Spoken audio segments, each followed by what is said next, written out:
the philosophy where them talk about Homo and Aristotle and all these people have. I feel them way for define things logically. And the way them teach we is like if we not use for them logics. And one of the logics where them demand of us to use is them logics of the concept of God.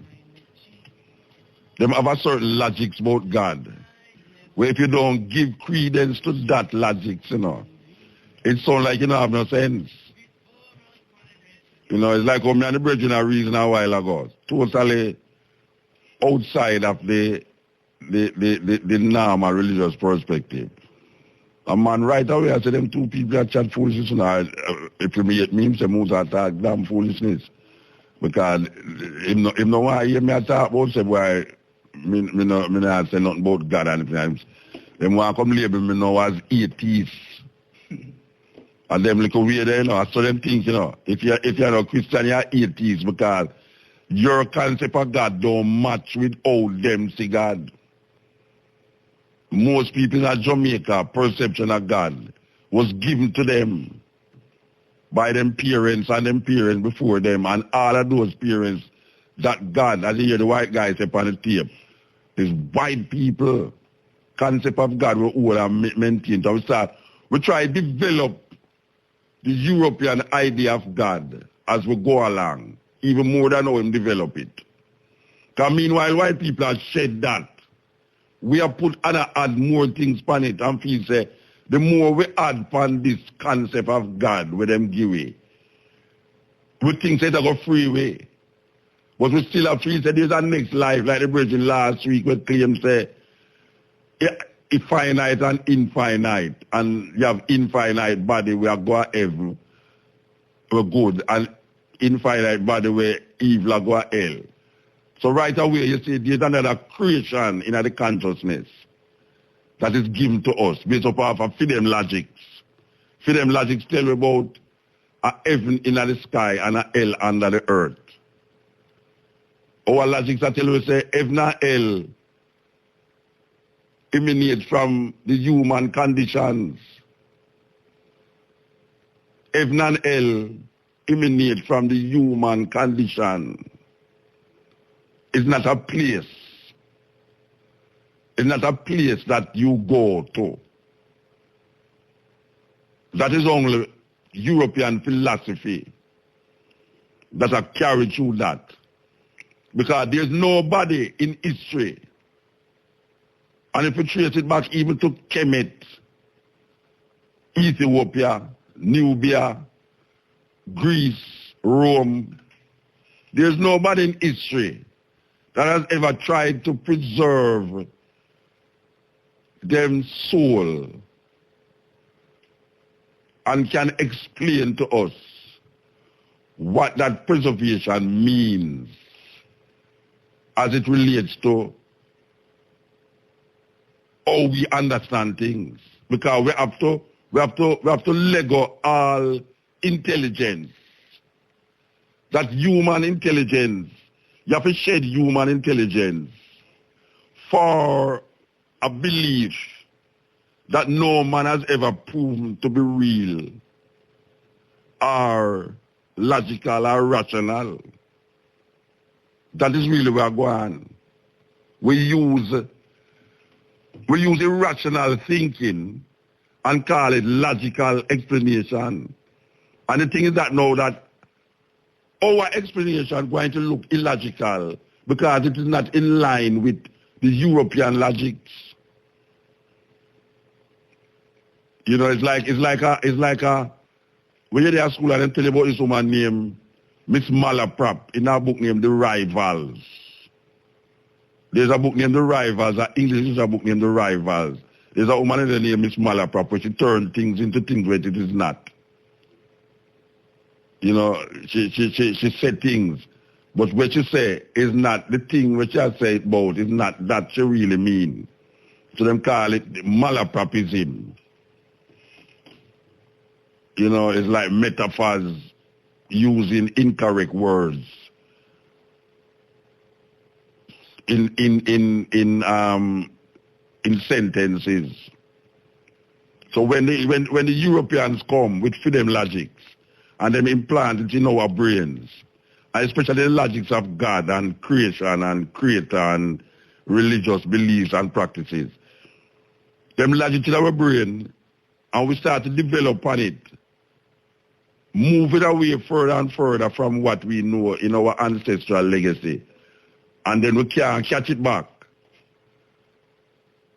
And we can't catch it back because we hold on on it even more than our Europeans hold on on it. And when we look on the conditions of black people today, and for 400 years, we look on the conditions of black people, there's nothing out there that we have held on to, that has helped us, that was given to us by the European invaders. Nothing. Economically, politically, or socially. And we are trying to mimic them. We are trying to mimic for them way. We are trying to understand for them way, instead of understand our way. That's why the man say, warm to we, warm to self, warm to understanding of self. What it means to understand self? It means to go back, as we would use this word sankofa, to understand the legacies, history, culturally, politically, socially, economically, spiritually, and then see how we can craft it into what we know now as 21st century people. And we're not stupid enough to say, well, we used to run up and down and naked, run up and down in Africa naked, so we could run up and down, yes, or naked. No, we don't say that. Because we know that there are certain things in history that cannot work right now in the present. And there are certain things in the present right now that is not working for we as historical people. Good example is the food. When we look at what we're eating now, it's not historical food we are eating. And that is what is poisoning we intention to. Black people, we're in a serious mess that need to be addressed. We can't just use what we not put there. I expect say it will work for we. It work for other people, it not must work for we. Chinese have a way of doing things. Them cultural perspective work for them for thousands of years. When you look at the Bible, you know nothing about Chinese people in the Bible. It makes it sound like Chinese people never exist in them time there. You think so them easy. You think so them people are easy, Rasta. They write out certain people out of the Bible, you know. And the geographical location make me realize, I know them, let's talk about this, you know. The geographical location, where them put it, them use for themselves in a geographical location where them no respond, where them not supposed to be. It's like Batman in a Gotham City. It's not that you do have a city named Gotham City. It's that you do have a man named Batman. It's a terrible thing, you know. It's a terrible thing. Gotham City exists in real life. But the guy who, the Marvel Comics guy, I don't remember what his name, he put a man in the city named Batman. So you must know, in your thinking, realize there's somebody in a Gotham City that going to save your name Batman. And him write it that way. It's a similar thing them do with the Bible. Them find geographical location that is real and write themselves in those geographical locations and X out the people them who really come from that geographical location out of the book. So when you're looking at the book, you now see yourself in those geographical locations, even though you supposed to be there. You see them, the image of them in those geographical locations. And you know you're about Indian people in the Bible. You know you're about Chinese people in the Bible. You know you're about the Mongolians in the Bible. You know, you about all that. You know, you about black people in the Bible, yes, but black people is like second hand, a carry cross and all them something there. How them get you to do that? How them get you to just continue to do that, so? Continuously just do that.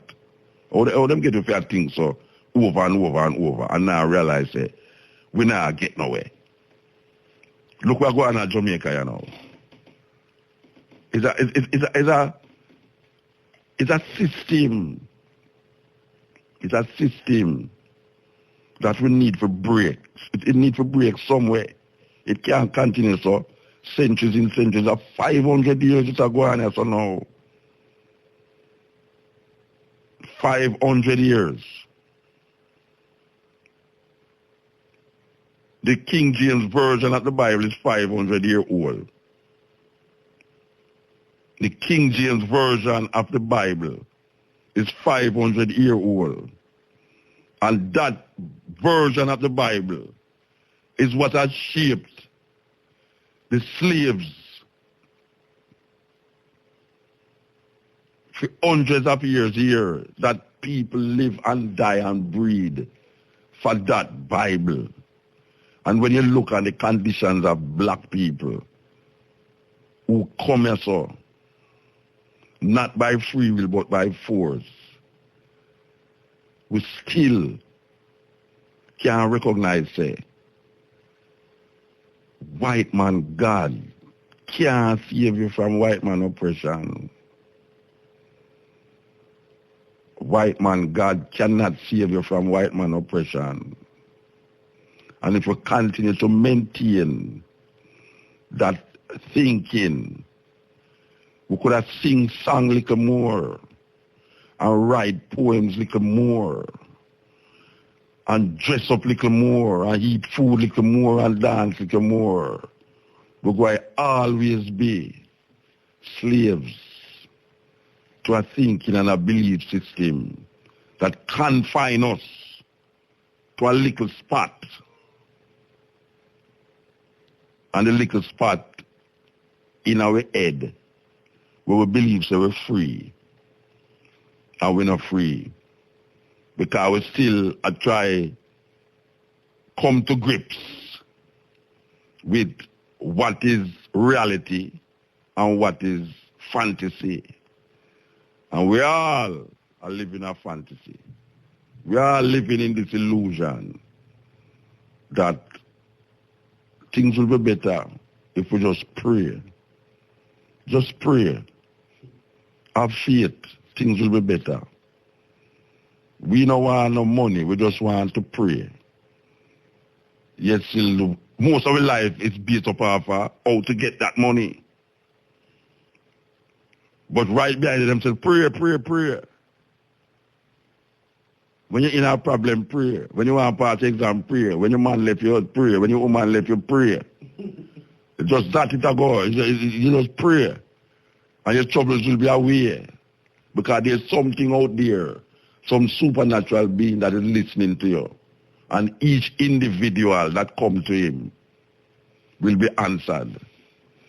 Well, may I tell you, say, black people, if really black people have prayed so hard for 500 years, 400 years, we have prayed so hard. And when we look at the conditions of black people, it will get worse. Worse. And everybody come and kick black people around the corner. White people come there, so boof, kick you around there, so. Arab come, boof, kick you around there, so. Chinese now come, boof, and kick you around there, so. And we still a pray. Tell me if that make any sense. Tell me if that is a logical conclusion. That our prayer is being heard. That's why the man say, black people must stop talking about them blessed. Stop talking about your blessed because you live in the worst conditions. You suffer more than everybody else on the planet. And you say you're blessed. Through hurricane come and wipe for Cuban and wipe for the Asian them. You're Jamaican people that are, boy, we're blessed, you know, no hurricane no come and lick way. Aye, sir.